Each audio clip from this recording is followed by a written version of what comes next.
लगातार पुलिस ने चाकूबाजी की घटनाओं पर रोक लगाने के लिए कड़ाई से नियम बनाए, जिसके बाद से चाकूबाजी की घटना में कुछ दिनों तक विराम लगा हुआ था। लेकिन अचानक कल रात फिर एक चाकूबाजी की घटना को अंजाम दिया गया और खाना खाने की प्रक्रिया जो है वो चल रही थी। उसी दौरान दो नाबालिग बच्चे खाना की तरफ आए और उनमें शायद खाने को लेकर या खाने को बांटने को लेकर के कुछ विवाद हुआ। लड़ाई इतनी बढ़ गई, काफी बढ़ गई, तब एक दोस्त ने, एक लड़के ने दूसरे लड़के पर चाकू से वार कर दिया। चौकी जेवरा का ही ये मामला है।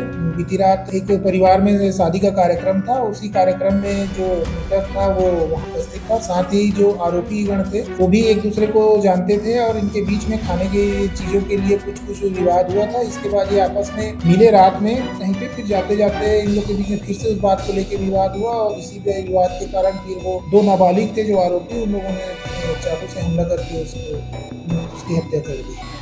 दीपावली के बाद से जिस तरीके से चाकूबाजी की घटना लगातार शहर में देखने को मिल रही थी, उस पर लगातार कार्यवाही करते हुए उस पर अंकुश लगाने का प्रयास पुलिस के द्वारा किया गया था। लगातार पुलिस ने चाकूबाजी की घटनाओं पर रोक लगाने के लिए कड़ाई से नियम बनाए, जिसके बाद से चाकूबाजी की घटना में कुछ दिनों तक विराम लगा हुआ था। लेकिन अचानक कल रात फिर एक चाकूबाजी की घटना को अंजाम दिया गया। जी हाँ, मामला दुर्ग के जेवरा सिरसा का है, जहां पर जैसा सभी को मालूम है कि शादी ब्याह का माहौल अभी जनवरी, फरवरी, मार्च, दिसंबर ये शादी के महीने होते हैं। ऐसे में जेवरा सिरसा में एक घर में शादी हो रही थी, जिस पर सारे मेहमान, घर के लोग, सभी लोग पहुंचे हुए थे। शादी में खाना जिस तरीके से लगा था और खाना खाने की प्रक्रिया जो है वो चल रही थी। उसी दौरान दो नाबालिग बच्चे खाना की तरफ आए और उनमें शायद खाने को लेकर या खाने को बांटने को लेकर के कुछ विवाद हुआ। दोनों में विवाद इतना बढ़ा कि दोनों बिल्कुल आक्रोशित हो गए और खाना छोड़ करके वो दोनों लड़ाई झगड़े की घटना में लिप्त हो गए। दोनों ने आपस में एक दूसरे से काफी मारपीट की, वाद विवाद किया और जब लड़ाई इतनी बढ़ गई, काफी बढ़ गई, तब एक दोस्त ने, एक लड़के ने दूसरे लड़के पर चाकू से वार कर दिया। चाकू से जब वार किया तो शादी वाले घर में खाना जिस जगह पर लगा हुआ था उस जगह काफी भगदड़ मच गई और लोग अपने आप को बचाने के लिए इधर से उधर भागने लगे।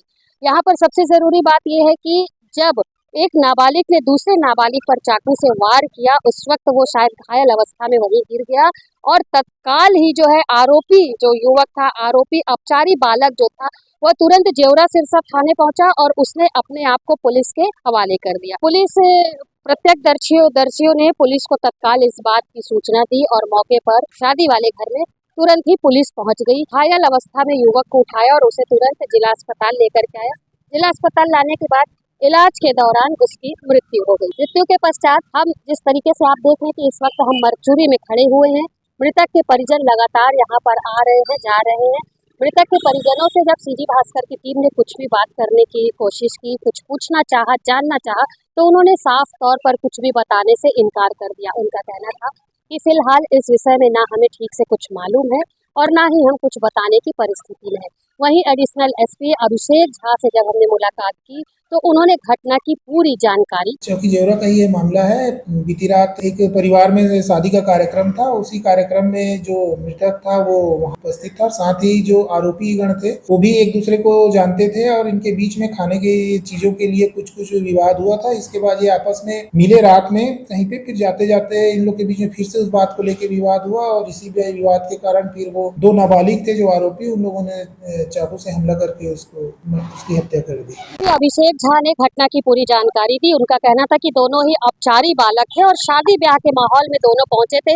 शादी ब्याह के कार्यक्रम को निपटा करके शादी में जिस तरीके से उनका वाद विवाद हुआ था वो विवाद वहीं थम गया था। उसके बाद दोनों ही जो थे लड़के बाहर निकले, बाहर शायद फिर उसी बात को लेकर के दोनों में विवाद हुआ और विवाद के बाद एक बालक ने दूसरे बालक की चाकू घोंपकर हत्या कर दी। चाकू से हत्या करने के बाद अपचारी बालक जो था, जो आरोपी था, वह तुरंत ही जेवरा सिरसा थाने पहुंचा और उसने अपने आप को पुलिस के हवाले कर दिया। फिलहाल चाकूबाजी की घटना जिस तरीके से लगातार हो रही थी उस पर कुछ पल के लिए विराम जरूर लग गया था, लेकिन अब फिर से चाकूबाजी की घटना को अंजाम देने वाले आपराधिक तत्व जो है वो फिर सक्रिय हो गए हैं और घटना को लगातार अंजाम दे रहे हैं। फिलहाल अभी बीती रात्रि चाकूबाजी की ये पहली घटना काफी दिनों के बाद हुई है। आगामी दिनों में अब देखना होगा कि पुलिस जो है फिर से जिस तरीके से ये घटना की पुनरावृत्ति हो रही है उस पर किस तरीके से लगाम कसती है, जिससे इस तरीके की आपराधिक घटनाओं को अंजाम देने वाले हौसले जो है वो थम जाए और कहीं ना कहीं आपराधिक घटनाओं से वो दूर हो जाए, जो इस घटना में, जो इस तरीके की घटना में लिप्त है। यहाँ पर हम आपको बताना चाहेंगे कि चाकू लेकर के घूमने वालों के लिए भी पुलिस ने एक कड़ा आदेश निकाला है कि जिस वक्त भी चाकू लेकर के कोई भी युवक दिखता है या प्रदर्शन करता है या सोशल मीडिया में, इंस्टाग्राम में अपनी तस्वीर चाकू या किसी हथियार के साथ वो अपलोड करता है तो उस पर कार्यवाही अवश्य होगी। कार्यवाही हुई भी है। कुछ ऐसे लोग थे जिन्हें पुलिस ने पकड़कर उनको समझाइश भी दी है, लेकिन फिर इस तरीके से चाकूबाजी की घटना जिस तरीके से शहर में अभी देखने को मिली है, वो कहीं न कहीं पुलिस के लिए एक प्रश्न चिन्ह खड़े कर रही है। फिलहाल आगे की अपडेट हम आपको लगातार देते रहेंगे कि आगे किस तरीके की वो इस घटना से मामले लिप्त जो थे वो निकल कर सामने आए। मेरे सहयोगी लक्ष्मीकांत देवांगन के साथ दुर्ग से मैं वीना दुबे।